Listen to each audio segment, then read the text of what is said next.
In the complex theater of global politics, where alliances are constantly shifting and the world's powers compete for influence, there are moments that quietly yet profoundly reshape the balance of international affairs. One such moment emerged when Burkina Faso's Captain Ibrahim Traoré, the young leader who has risen as both a symbol of defiance and an emblem of Africa's yearning for sovereignty, embarked on a visit to Russia that left the corridors of Western power unsettled. The details of this visit were at first cloaked in ambiguity. To the outside observer, it appeared to be a routine diplomatic mission.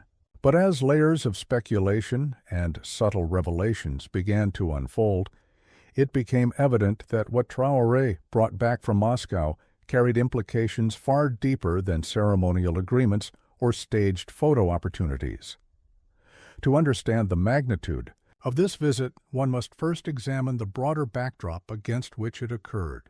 The African continent, for decades, has found itself caught between external forces vying for its vast natural resources, its growing populations, and its strategic geography. France, the United States, and other Western nations have historically sought to exert overwhelming influence across the region, whether through military bases, economic pressure, or the often criticized strings attached to foreign aid. In contrast, Russia's resurgence in Africa has been deliberate, calculated, and increasingly welcomed by leaders disillusioned with Western dominance.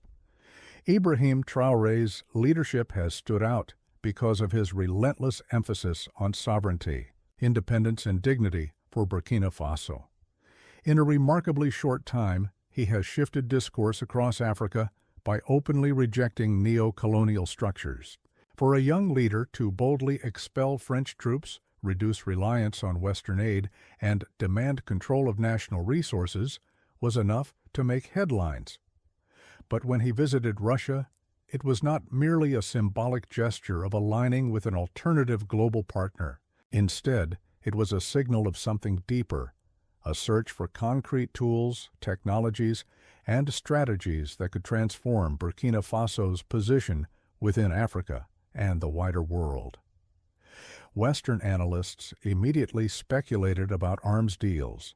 After all, Russia's presence in Africa has often been linked with the provision of military hardware, training, and security partnerships that appeal to governments battling insurgencies and internal instability. Burkina Faso, grappling with terrorism, porous borders, and the challenge of rebuilding national confidence, naturally fits this profile. But what made the world uneasy was not simply the notion of a standard defense agreement. The secrecy surrounding the visit, the unusual silence from both Russian and Burkinabe officials, and the whispers that something unprecedented had been exchanged, all combined to stir curiosity and concern. What exactly did Traoré bring back from Russia? The truth is not a simple list of military equipment or aid packages. Rather, it is a complex blend of tangible support, strategic knowledge, and symbolic empowerment that challenges the very foundations of Western dominance. Among the most discussed possibilities is advanced military technology. Russia, under pressure from sanctions and international isolation, has been eager to expand its defense partnerships with willing states. If Traoré secured access to drones, surveillance systems, or sophisticated anti-aircraft defenses, it would fundamentally alter the military balance in West Africa. For decades, Burkina Faso and its neighbors have been dependent on Western-supplied arms and intelligence, often rationed in ways that sustain dependency rather than empowerment. By contrast, Russian systems offered on favorable terms could create unprecedented autonomy for a country like Burkina Faso. But weapons alone are not what rattled Western capitals. There is growing belief that Traoré may have secured commitments in the sphere of resource management and infrastructure, areas that reach far deeper into the economic lifeblood of his nation. Russia, with its vast experience in extracting, refining, and trading natural resources, has both the expertise and motivation to engage African partners in agreements that bypass traditional Western markets. If Traoré negotiated terms that gave Burkina Faso greater control over its gold, cotton, or agricultural exports, channeling them through new Eurasian trade networks rather than Paris, London, or Washington, the implications are profound. Such arrangements could strike directly at the heart of the mechanisms through which the West has historically leveraged African economies. Furthermore, there is the question of energy. Burkina Faso has long faced crippling energy shortages, a reality that undermines its development and constrains industrial growth. Russia, despite its own global challenges, remains one of the world's leading players in nuclear and energy technology. Could Traoré have brought back not only agreements for immediate energy assistance, such as oil and gas supplies, but also long-term commitments in the field of nuclear energy for civilian use? The mere possibility that Burkina Faso might, with Russian support, lay the foundation for energy independence terrifies policymakers in Western capitals. Energy sovereignty would not only free Burkina Faso from the stranglehold of external providers, but would also serve as a model for other African nations considering similar paths. Yet, beyond the material, there lies the equally powerful dimension of ideological solidarity. Traoré's Russia visit symbolized more than just bilateral cooperation. It underscored a growing movement among African states to align themselves with alternative centers of global power. In Moscow, he did not simply meet with Russian officials. He was embraced as part of a narrative of global multipolarity, where the dominance of one bloc, the Western bloc, is no longer inevitable.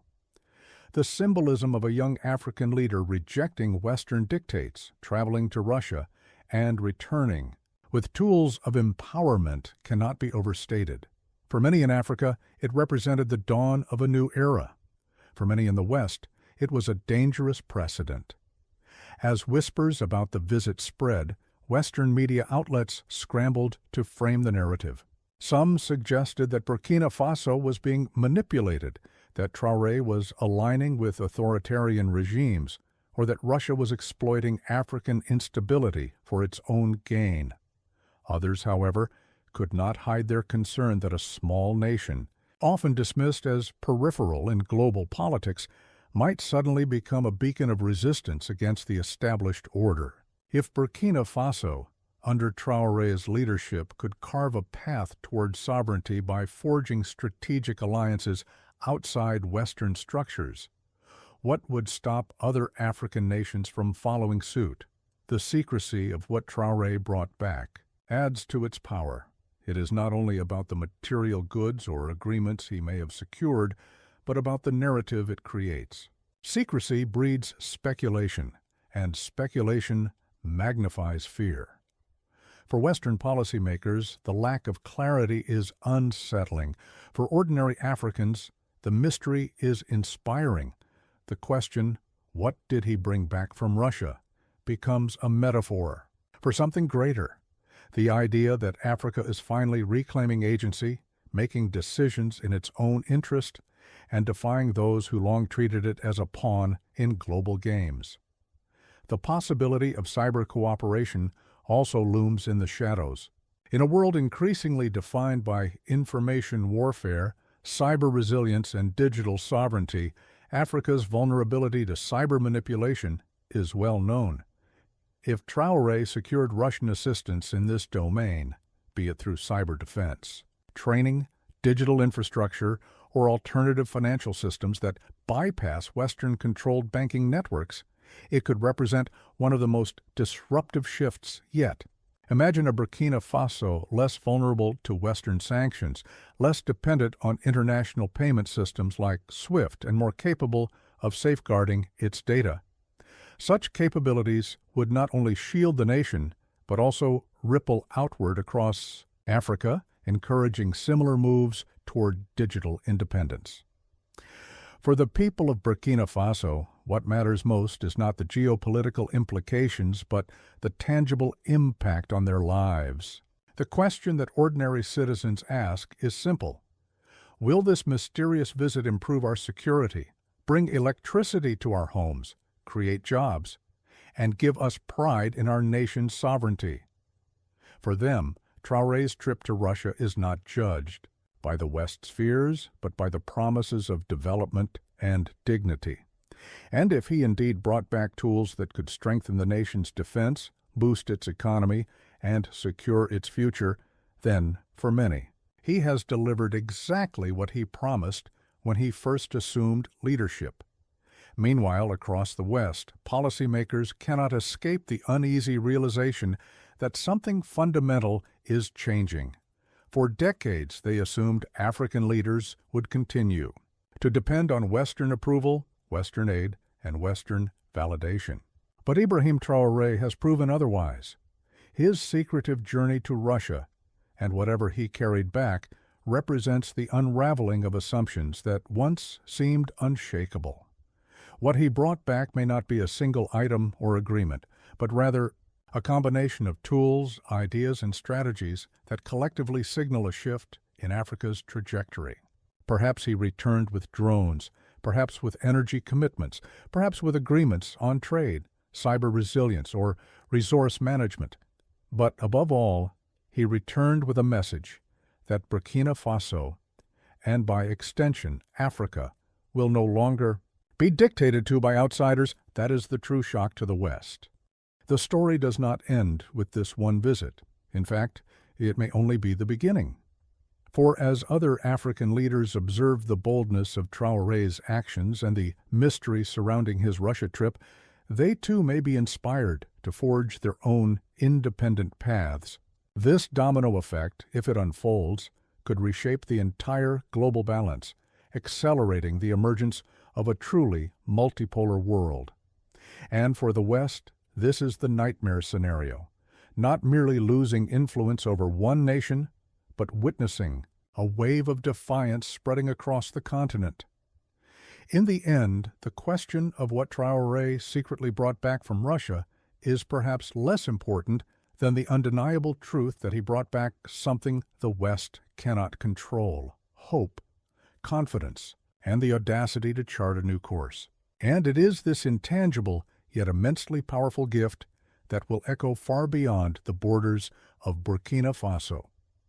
The aftermath of Ibrahim Traoré's Russia visit is perhaps even more fascinating than the visit itself. While the details remain shrouded in speculation, the ripples it created across the globe are undeniable. In Washington, Paris, and Brussels, officials scrambled to interpret what had happened. Intelligence agencies tried to piece together fragments of information, intercepted communications, logistics records, and satellite images. What they saw was both puzzling and alarming: the secrecy surrounding the agreements between Moscow and Ouagadougou meant that no clear picture emerged. And in the absence of clarity, worst-case scenarios began to dominate Western imaginations. There was talk of weapons transfers, of course. Some reports suggested Russian transport planes had quietly delivered crates of equipment under the cover of night. Others speculated about teams of advisors, not unlike those seen in other African nations aligned with Moscow, who might now be embedded in Burkina Faso. But what unsettled Western strategists the most was the possibility that this was not merely a transactional deal, but the beginning of a structural partnership, an enduring relationship that would cement Russia's influence in West Africa for decades to come. The United States, which has long maintained a presence in Africa through military partnerships and counterterrorism programs, suddenly found its influence questioned. France, historically dominant in Burkina Faso, felt the sting of rejection more acutely. To French policymakers, the idea that a former colony could so decisively turn away from Paris and embrace Moscow represented not just a geopolitical setback, but a symbolic humiliation. After all, Burkina Faso had once been part of France's carefully guarded sphere of influence, a sphere Paris believed it could control indefinitely. Yet Traoré's actions suggested that era was over. His willingness to gamble on new alliances highlighted his determination to break free from the grip of neo-colonial structures. For many in the West, this was unsettling because it suggested a precedent. If Burkina Faso could take this path, why not Mali, Niger, or Chad? Why not other resource-rich nations of Africa who had long endured the heavy hand of foreign powers? The speculation over what exactly Traoré brought back from Russia became a global guessing game. Some argued it was advanced military technology, drones, missile systems, or secure communications equipment that could tilt the balance of security in Burkina Faso's favor.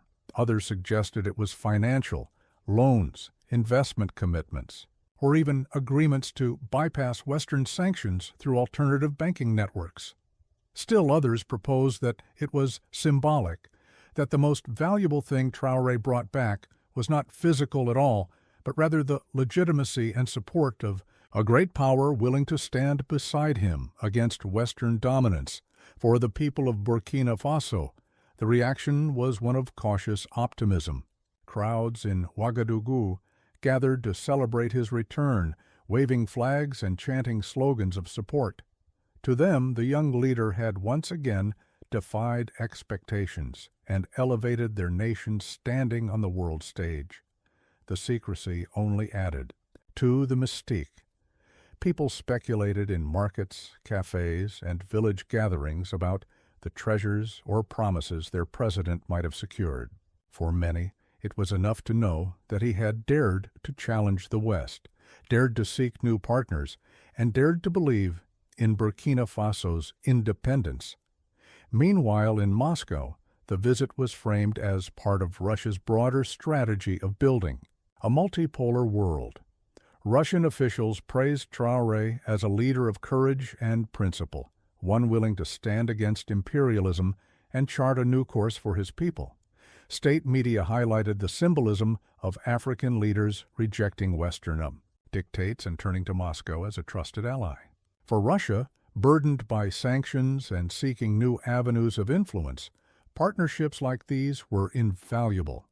They not only expanded Moscow's geopolitical footprint, but also signaled to the world that Russia was not isolated, but rather embraced by partners who shared its vision of a world no longer dominated by a single bloc.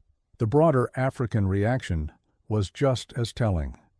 Leaders across the continent watched closely. Some, inspired by Traoré's boldness, began to question their own alliances. Others, wary of Western retaliation, hesitated to act, but nonetheless took note of how Traoré had managed to shift the balance in his favor. Among ordinary Africans, particularly the youth, the symbolism resonated deeply.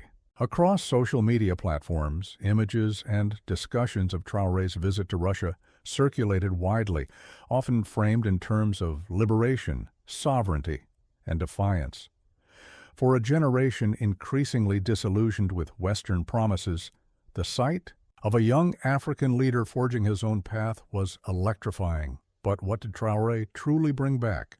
Beyond speculation, there are clues that point to a multifaceted package. First, it is likely he secured military support. Burkina Faso has faced relentless attacks from terrorist groups operating in the Sahel and strengthening its security. Apparatus is an urgent priority. Russian weapons, drones, and advisors could dramatically enhance the country's defensive capabilities. Second, there may have been economic agreements. Russia, seeking new trade partners, could have offered favorable terms for the export of Burkina Faso's gold, cotton, and other resources, ensuring that profits stay within the country rather than flowing out to Western corporations. Third, there may have been commitments in energy. Russia's expertise in oil, gas, and nuclear energy could lay the foundation for long-term energy independence, a goal Traoré has frequently emphasized. Yet the most important thing Traoré brought back may be less tangible. It is the confidence that comes from being recognized, respected, and treated as an equal on the world stage. For decades, African leaders were often summoned to Western capitals, where they were lectured, pressured, and constrained. Traoré's Moscow's visit reversed that dynamic. He did not go to beg for aid or seek approval. He went to negotiate as an equal partner, and in doing so, he signaled a profound shift in how Africa intends to engage with the world. For the West, this poses a dilemma. Should they attempt to isolate Burkina Faso, punish it with economic sanctions, and risk driving it further into Russia's embrace? Or should they reconsider their own policies, offering fairer, more respectful partnerships that acknowledge Africa's sovereignty? So far, the Western response has leaned toward criticism and suspicion. Media outlets warn of Russian exploitation, while officials hint at potential consequences for aligning too closely with Moscow. But beneath the rhetoric lies a recognition that something fundamental is changing and that the old methods of control may no longer suffice. The real shock to the West is not that Traoré may have acquired weapons or financial deals. It is that he demonstrated in a very public way that alternatives exist, that Africa is not bound to the West, that leaders can make choices, and that the future need not look like the past. By bringing back this truth, Traoré delivered a blow to the illusion of Western inevitability. As time passes, the concrete details of the agreements with Russia will likely emerge. Contracts will be signed, shipments will arrive, and new projects will be announced. But by then, the psychological impact will already have been achieved. The West has been forced to confront a reality it long sought to deny, that Africa is awakening, and that leaders like Traoré are determined to chart their own destinies. And so what Ibrahim Traoré brought back from Russia is not merely material aid or diplomatic support. He brought back a new sense of possibility, a reminder that sovereignty is not a dream, but a reality waiting to be seized. He brought back the knowledge that Burkina Faso, once dismissed as peripheral, can stand at the center of a global transformation. And most of all, he brought back the conviction that Africa's time has come. This is why the West is unsettled. This is why speculation abounds. And this is why the question, what did he secretly bring back from Russia, will continue to echo, not only in the halls of power, but in the hearts of millions who see in Traoré's defiance a mirror of their own hopes for freedom and dignity. In the final analysis, the answer is both simple and profound. He brought back sovereignty. He brought back independence. He brought back the seeds of a new world order, and that, more than any weapon or contract, is what truly shakes the West.